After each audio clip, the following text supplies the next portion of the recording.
നമസ്കാരം സുഹൃത്തുക്കളെ. നിങ്ങളുടെ വീടുകളിൽ കറണ്ട് ബില്ല് വരുമ്പോൾ നിങ്ങൾ ഞെട്ടിപ്പോകുന്ന ഒരാളാണോ? വലിയ AC-കളോ മെഷീനറീസുകളോ ഒന്നും നിങ്ങളുടെ വീട്ടിൽ ഉപയോഗിക്കുന്നില്ലായിരിക്കും. എന്നിട്ടും എന്തുകൊണ്ടാണ് ഇത്രയധികം കറണ്ട് ബില്ല് വരുന്നതെന്ന് നിങ്ങൾ പലപ്പോഴും ചിന്തിക്കാറുണ്ട്. എങ്കിൽ നിങ്ങൾ ഓർക്കുക, നമ്മൾ അറിയാതെ തന്നെ നമ്മളുടെ വീട്ടിൽ വരുത്തി വെക്കുന്ന ചില നിസ്സാര അബദ്ധങ്ങളാണ് ഈ ബില്ല് കൂട്ടുന്നതിന് പ്രധാന കാരണമാകുന്നത്. ഇന്ന് നമ്മൾ സംസാരിക്കാൻ പോകുന്നത് നമ്മളുടെ വീടുകളിൽ കറണ്ട് ബില്ല് ഗണ്യമായി കുറയ്ക്കാനുള്ള പ്രധാനപ്പെട്ട 5 മാർഗങ്ങളെക്കുറിച്ചാണ്. ഈ 5 കാര്യങ്ങൾ നിങ്ങൾ കൃത്യമായി മനസ്സിലാക്കി വീട്ടിൽ ചെയ്യുകയാണെങ്കിൽ അടുത്ത തവണ നിങ്ങൾക്ക് കറണ്ട് ബില്ല് വരുമ്പോൾ വലിയൊരു തുക നിങ്ങൾക്ക് ലാഭിക്കാൻ പറ്റും. അപ്പോൾ നമുക്ക് എന്തൊക്കെയാണ് ആ 5 കാര്യങ്ങളിൽ നിന്ന് നമുക്ക് നോക്കാം. ഒന്നാമതായി നമ്മളുടെ വീടുകളിൽ ഉപയോഗിക്കുന്ന ഫ്രിഡ്ജിന്റെ കാര്യമാണ്. മിക്ക വീടുകളിലും ഫ്രിഡ്ജ് വാങ്ങി വെച്ച് കഴിഞ്ഞാൽ പിന്നെ അതിനെക്കുറിച്ച് ആരും ഓർക്കാറില്ല. അതവിടെ കിടന്ന് 24 മണിക്കൂറും പ്രവർത്തിച്ചു കൊണ്ടേയിരിക്കും. എന്നാൽ ഇതിൽ വരുന്ന പ്രധാന വില്ലൻ ഫ്രിഡ്ജിന്റെ വാതുക്കൽ വരുന്ന റബ്ബർ ബീഡിംഗ് ആണ്. വർഷങ്ങൾ പഴക്കമാകുമ്പോൾ ഈ റബ്ബർ ബീഡിങ്ങിന്റെ പവർ കുറയുകയും അയഞ്ഞു പോവുകയും ചെയ്യുന്നു. ഇത് കാരണം അകത്തെ തണുത്ത കാറ്റ് പുറത്തേക്ക് ചോർന്നു പോകാൻ തുടങ്ങും. ഇവിടെയാണ് യഥാർത്ഥ പ്രശ്നം സംഭവിക്കുന്നത്. സാധാരണഗതിയിൽ ഫ്രിഡ്ജിനുള്ളിൽ നമ്മൾ വെച്ചിരിക്കുന്ന സാധനങ്ങൾക്ക് തണുപ്പ് ആവശ്യത്തിന് കിട്ടിക്കഴിഞ്ഞാൽ അതിന്റെ കംപ്രസർ ഓട്ടോമാറ്റിക്കായിട്ടായി കട്ട് ഓഫ് ആകും. അങ്ങനെ കട്ട് ഓഫ് ആവുമ്പോഴാണ് കറണ്ട് ബില്ല് ലാഭിക്കുന്നത്. എന്നാൽ ബീഡിങ് ലൂസായി തണുപ്പ് പുറത്തേക്ക് പോകുമ്പോൾ അകത്ത് വേണ്ട തണുപ്പ് മെയിൻറ്റെയിൻ ചെയ്യാതെ വരുമ്പോൾ ഫ്രിഡ്ജിന്റെ കംപ്രസർ ഓഫ് ആകാതെ തുടർച്ചയായി വർക്ക് ചെയ്തുകൊണ്ടിരിക്കും.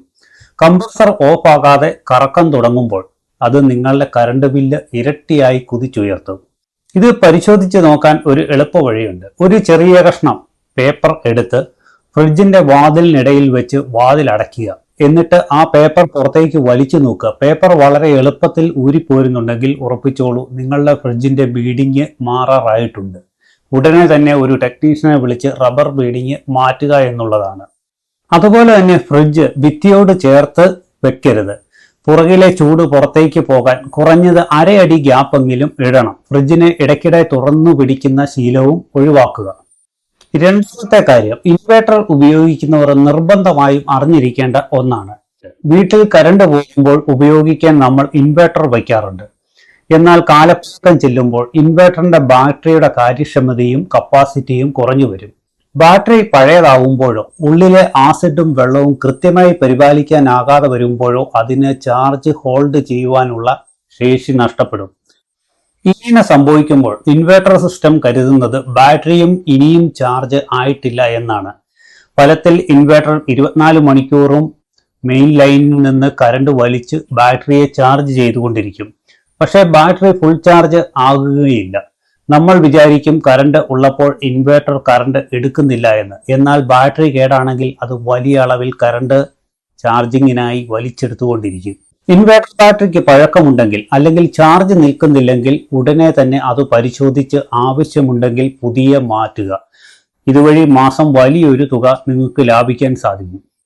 മൂന്നാമതായിട്ട് നമ്മുടെ വീട്ടമ്മമാരും ജോലിക്ക് പോകുന്നവരും ശ്രദ്ധിക്കേണ്ട ഒന്നാണ് അയൺ ബോക്സിന്റെ ഉപയോഗം. രാവിലെ ജോലിക്ക് പോകുമ്പോഴോ കുട്ടികളെ സ്കൂളിൽ വിടുമ്പോഴോ അന്നന്നത്തെ ഡ്രസ്സ് മാത്രം എടുത്ത് അയൺ ചെയ്യുന്ന ശീലം പലർക്കുമുണ്ട്. ഇത് കറണ്ട് ബില്ല് കൂട്ടുന്ന വലിയൊരു ഘടകമാണ്. കാരണം ഒരു അയൺ ബോക്സ് ചൂടായി അതിന്റെ നിശ്ചിത ടെമ്പറേച്ചറിൽ എത്തുവാൻ വലിയ അളവിൽ വൈദ്യുതി ആവശ്യമാണ്. ദിവസവും ഓരോ ഡ്രസ്സ് വീതം അയൺ ചെയ്യുമ്പോൾ എല്ലാ ദിവസവും അയൺ ബോക്സ് തുടക്കത്തിൽ വലിയ കറണ്ട് ബില്ല് എടുക്കുന്നു. ഇതിനു പകരം ആഴ്ചയിൽ വേണ്ട എല്ലാ വസ്ത്രങ്ങളും ഒരുമിച്ചെടുത്ത് ഒരു ദിവസം തേച്ച് മടക്കി വെക്കുന്നതാണ് എപ്പോഴും കറണ്ട് ബില്ല് ലാഭിക്കാൻ ഏറ്റവും നല്ല മാർഗം. നാലാമതായി നമ്മൾ പറയാൻ പോകുന്നത് വളരെ ഇമ്പോർട്ടൻ്റ് ആയിട്ടുള്ളൊരു കാര്യമാണ്. വീടുകളിൽ ഏറ്റവും കൂടുതൽ സമയം ഓടുന്ന സീലിംഗ് ഫാനുകളെ കുറിച്ചാണ്. ഫാനിൽ നമ്മൾ വരുത്തുന്ന 3 വലിയ തെറ്റുകളുണ്ട്. അതിൽ ഒന്നാമതായിട്ടുള്ളത് ഫാനിലുള്ള പൊടികളാണ്.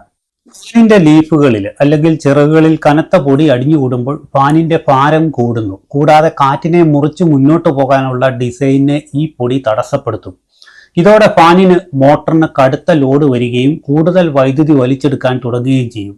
മാത്രമല്ല, എത്ര സ്പീഡിൽ കറങ്ങിയാലും താഴേക്ക് കാറ്റ് കിട്ടുകയുമില്ല. അതിനാൽ ഫാനിലെ പൊടി ഇടയ്ക്കിടെ തുടച്ച് വൃത്തിയാക്കേണ്ടതുണ്ട്. രണ്ടാമതായി ഫാനിൽ ഉപയോഗിക്കുന്ന കപ്പാസിറ്റർ. വർഷങ്ങളായി ഒരേ ഫാനിൽ ഉപയോഗിക്കുമ്പോൾ അതിന്റെ കപ്പാസിറ്ററിന്റെ പവർ കുറയുകയും കപ്പാസിറ്റർ വീക്ക് ആകാനും ഫാൻ സ്പീഡ് ഗണ്യമായി കുറയാനും കാരണമാകുന്നു.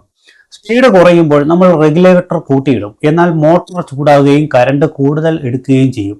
അതിനാൽ വർഷത്തിൽ ഒരിക്കലോ അല്ലെങ്കിൽ ഫാനിന്റെ സ്പീഡ് കുറയുമ്പോഴോ കപ്പാസിറ്റർ മാറി നൽകേണ്ടത് അത്യാവശ്യമാണ്. ഇല്ലെങ്കിൽ വലിയ രീതിയിൽ അതിലൂടെ കറണ്ട് നിങ്ങൾക്ക് നഷ്ടപ്പെട്ടുകൊണ്ടിരിക്കും. 3 പഴയ റെഗുലേറ്ററുകളാണ്. പഴയ കട്ടായ റെഗുലേറ്ററുകൾ ആണെങ്കിൽ സ്പീഡ് കുറച്ചാലും കറണ്ട് കുറയില്ല, ബാക്കി വരുന്ന കറണ്ട് ചൂടായി നഷ്ടപ്പെടുകയാണ് ചെയ്യുന്നത്. അതിനാൽ പകരം പുതിയ ഇലക്ട്രോണിക് റെഗുലേറ്ററുകൾ വെച്ചാൽ സ്പീഡ് കുറയ്ക്കുന്നതിന് അനുസരിച്ച് കറണ്ട് ബില്ലും കുറയ്ക്കാൻ സാധിക്കും.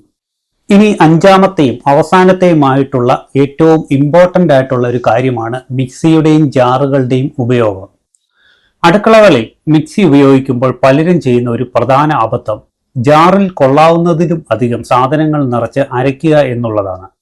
ജാറിന്റെ 3/4 ഭാഗത്തിൽ കൂടുതൽ നിറച്ച് സാധനങ്ങൾ ഇട്ട് അരയ്ക്കുമ്പോൾ മിക്സിയുടെ മോട്ടറിന് താങ്ങാൻ പറ്റുന്നതിലും കൂടുതൽ ലോഡ് വലിക്കേണ്ടി വരുന്നു. മോട്ടോർ ഭയങ്കരമായി ചൂടാകുകയും സാധാരണയേക്കാൾ കൂടുതൽ 4 ഇരട്ടി കറണ്ട് എടുക്കുകയും ചെയ്യും.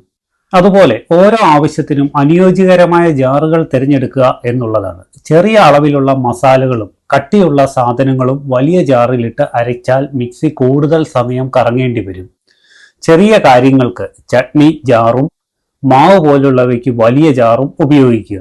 നീണ്ട സമയം തുടർച്ചയായി മിക്സി ഓടിക്കരുത്. ഇടവിട്ട് മിക്സി അരയ്ക്കുക. ഇത് മിക്സിയുടെ മോട്ടറിന്റെ ആയുസ് കൂട്ടുകയും എന്നു മാത്രമല്ല കറണ്ട് ബില്ല് ലാഭിക്കാനും സഹായിക്കും.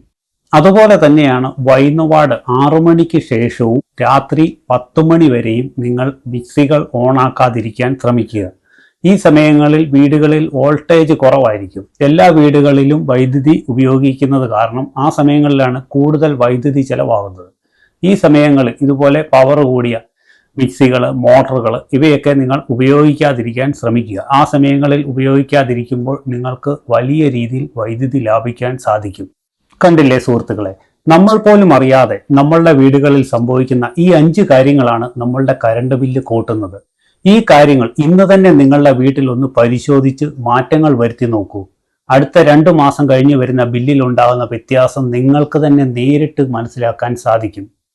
അപ്പോൾ ഈ ഒരു വിവരങ്ങൾ നിങ്ങൾക്ക് ഉപകാരപ്രദമായി എന്ന് തോന്നിയാൽ തീർച്ചയായും നിങ്ങൾ നിങ്ങളുടെ കൂട്ടുകാരിലേക്കും ബന്ധുക്കളിലേക്കും ഇത് ഷെയർ ചെയ്ത് കൊടുക്കുക. അതുപോലെ തന്നെ നിങ്ങളുടെ സംശയങ്ങളും അഭിപ്രായങ്ങളും താഴെ കമൻറ്റായി ചെയ്യാൻ മറക്കരുത്.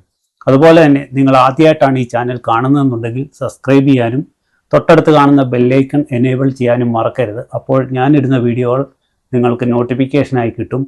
അപ്പോൾ വീണ്ടും നല്ലൊരു വിഷയമായിട്ട് വീണ്ടും വരുന്നതുവരേക്കും ബൈ.